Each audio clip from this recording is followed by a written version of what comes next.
Good morning আমার প্রিয় দর্শক। তো আমার নাম অজয়।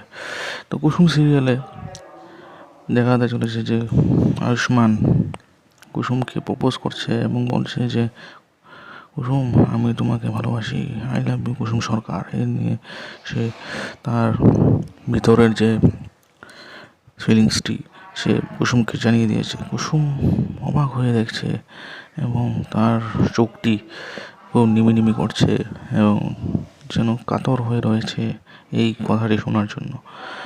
কী সে খবর সে সম্পূর্ণ জন্য বিনা সময় আমি ভিডিওটা সরা যায়। তো আমার নাম অজয়, আপনাদের স্বাগত আমার চ্যানেলে। তো ছোটোবাবু অর্থাৎ তার প্রিয় ছোটোবাবু কুসুমকে জানিয়ে দিয়েছে তার ফিলিংসের কথা, অর্থাৎ তার হৃদয়ের কথা, অর্থাৎ যে কুসুম, আই লাভ ইউ কুসুম সরকার, যে তোমার ছোটোবাবু কাউকে ভালোবাসেনি এই মুহূর্তে, যে তোমাকেই ভালোবেসেছে। তাই সে তার আর ভিতরের কথা অর্থাৎ ফিলিংসের কথা জানিয়ে দিয়েছে যে আই লাভ ইউ কুসুম সরকার। তা কুসুমও সেই কথা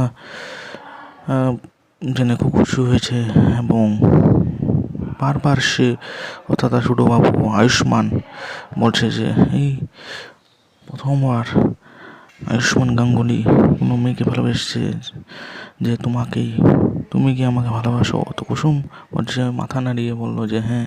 তারপর সে কুসুম আকাশের দিকে দেখলো যে দিওয়ালি ফুটছে, অর্থাৎ তার নাম লেখা হয়েছে যে আই লাভ ইউ কুসুম। অর্থাৎ তারপরে কুসুম কুসুম আয়ুষ্মানের বুকে জড়িয়ে ধরলো এবং তাকে তার ফিলিংসের কথা বলে দিল, অর্থাৎ কুসুমও তাকে ভালোবাসে। কিন্তু হঠাৎ করে কুসুমের কী যেন মনে হলো, তারপর থেকে হঠাৎ করে তার বুক থেকে সে ছেড়ে গিয়ে হয়তো এক কোণে দাঁড়িয়ে থাকলো এবং একটা কথা তার মনে এলো যে আয়ুষ্মানের মা বলেছিল যে কদিনের মধ্যে একটা সম্বন্ধ এসেছে আয়ুষ্মানের সঙ্গে, আয়ুষ্মানের জন্য। অর্থাৎ আয়ুষ্মানের কি অন্য জায়গায় বিয়ে ঠিক হয়ে যাবে, না কুসুমকেই সে বিয়ে করবে, এটাই দেখার মতো। তো দেখা যাক নেক্সট এপিসোডে কী করতে যাবে।